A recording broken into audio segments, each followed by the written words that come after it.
I wonder what you would do if you had the power to dream at night any dream you wanted to dream. And you would, of course, be able to alter your time sense and slip, say, 75 years of subjective time into 8 hours of sleep. You would, I suppose, start out by fulfilling all your wishes.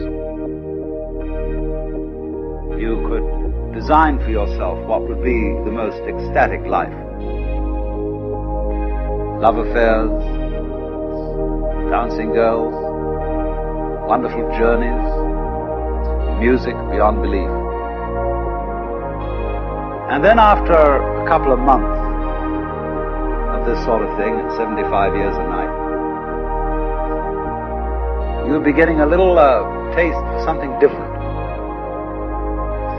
And you would move over to an adventurous dimension,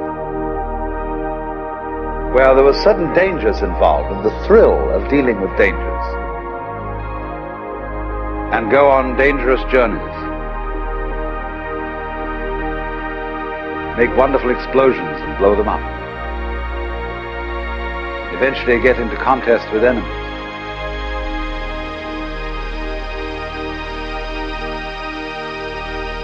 And after you've done that for some time, you think up a new wrinkle, to forget that you were dreaming, so that you would think it was all for real, and to be anxious about it. And then you'd say, well, like children who dare each other on things, how far out could you get? What could you take? What dimension of being lost, of abandonment of your power, what dimension of that could you stand? You could ask yourself this because you know you'd eventually wake up.